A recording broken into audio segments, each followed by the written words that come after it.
Bonjour, donc on se retrouve pour ce tuto français numéro 2, on va l'appeler hashtag TBF numéro 2, qui concerne aujourd'hui la lecture spécifiquement.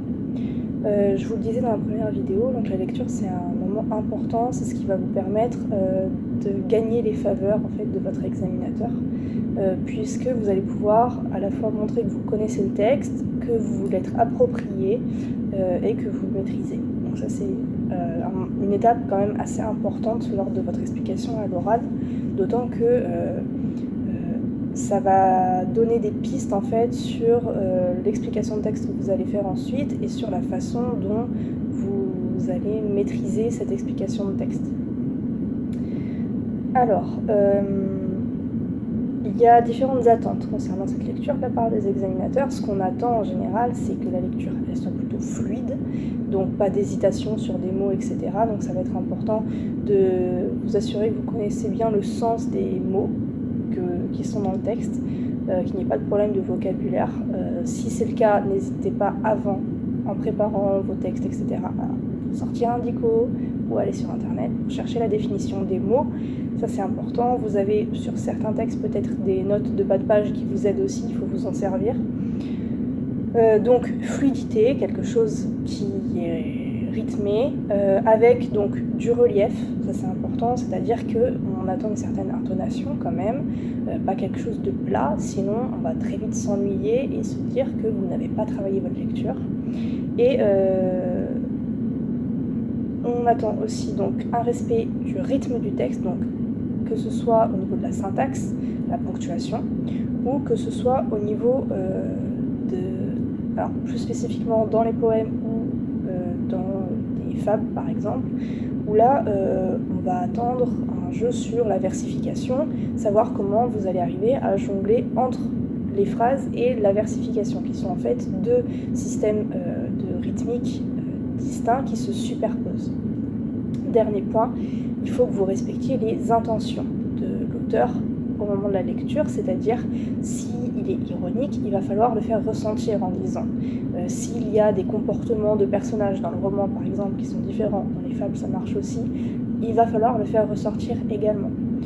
Donc pour que ce soit un peu plus concret, je vais vous proposer 3 courtes lectures, une d'un poème, donc à savoir La Charogne de Baudelaire, une d'un extrait de roman, c'est l'extrait Flashback, et une du Pouvoir des fables de La Fontaine.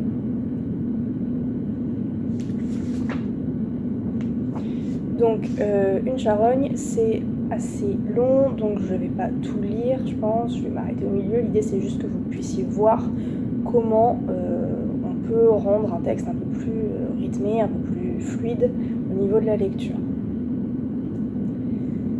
Une charogne, on n'oublie pas le titre. Rappelez-vous l'objet que nous vîmes, mon âme, ce beau matin d'été si doux.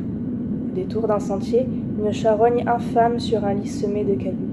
Les jambes en l'air, comme une femme lubrique, brûlante et suant les poisons, ouvrait d'une façon nonchalante et cynique son ventre plein d'exhalaisons.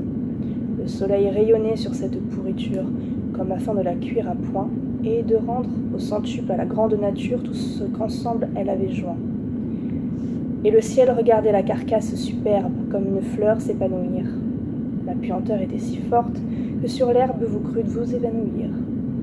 Les mouches bourdonnaient sur ce ventre putride, d'où sortaient de noirs bataillons de larves, qui coulaient comme un épais liquide, le long de ces vivants haillons. Tout cela descendait, montait comme une vague, ou s'élançait en pétillant. On eût dit que le corps, enflé d'un souffle vague, vivait en se multipliant. Et ce monde rendait une étrange musique, comme l'eau courante et le vent ou le grain qu'un vanneur d'un mouvement rythmique agite et tourne dans son vent. Et pourtant, vous serez semblable à cette ordure, à cette horrible infection.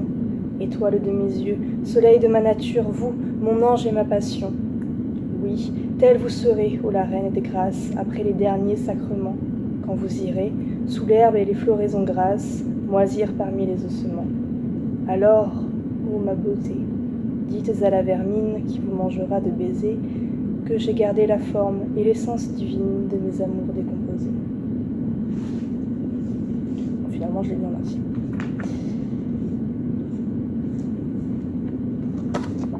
Deuxième extrait, donc là c'est un registre tout à fait différent puisqu'on est sur un roman, le roman de Laroui, donc l'extrait flashback. Et ici on va se retrouver donc avec de la narration et une partie dialoguée au début. Tout avait commencé au palace. Jamal, c'est quoi ce nom? T'es rebeu? Judith Touati, t'es feuge? Marrant. Marrant. Voilà tout. Voilà un désaccord remontant à des millénaires, une histoire de fureur et de méfiance entre enfants d'Abraham réglée par un double marrant dans un nightclub de la rue Montmartre à Paris.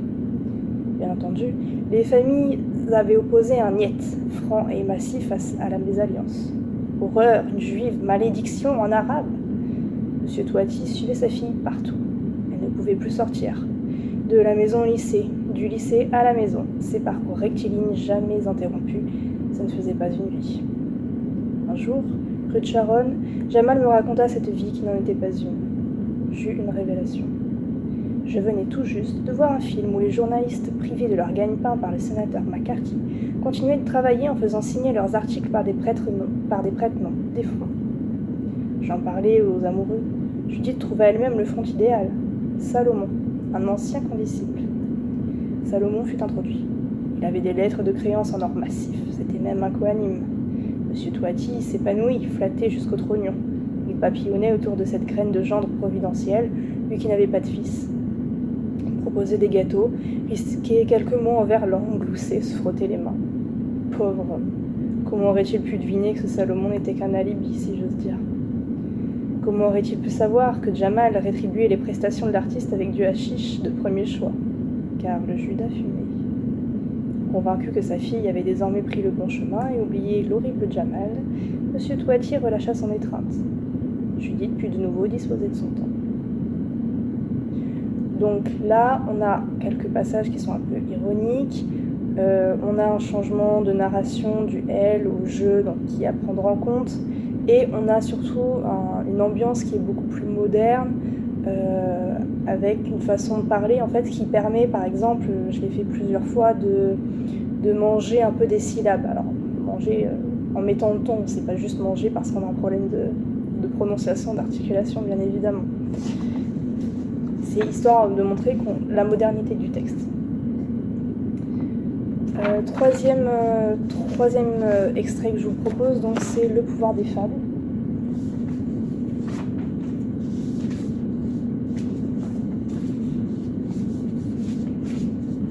Donc là, registre encore différent puisqu'on est dans de l'argumentation, mais avec un récit, mais sous forme de vers. Donc c'est un peu un combo des deux textes précédents finalement. Donc même chose, on n'oublie pas le titre avant de commencer la lecture. Le pouvoir des fables.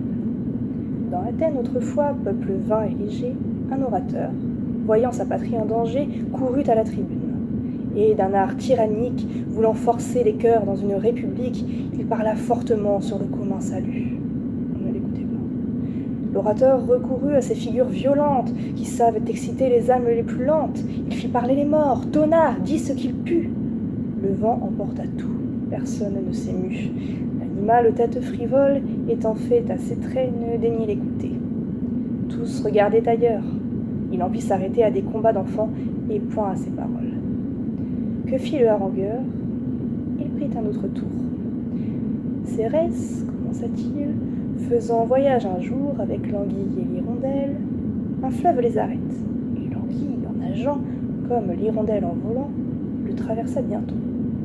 L'assemblée, à l'instant, cria tout d'une voix, « Et Cérès, que fit-elle » Ce qu'elle fit, un prompt coup où l'anima d'abord contre vous. Quoi, de contes d'enfants son peuple s'embarrasse, et du péril qui la menace, lui seul entre les Grecs il néglige les faits. Que ne demandez-vous ce que Philippe fait? À ce reproche, l'assemblée, par l'apologue réveillé, se donna entière à l'orateur. Un trait de fable en eut l'honneur. Nous sommes tous d'Athènes en ce point, et moi-même, au moment que je fais cette moralité, si Podane m'était compté, j'y prendrais un plaisir extrême. Le monde est vieux, dit-on. Je le crois. Cependant, il le faut amuser encore comme un enfant.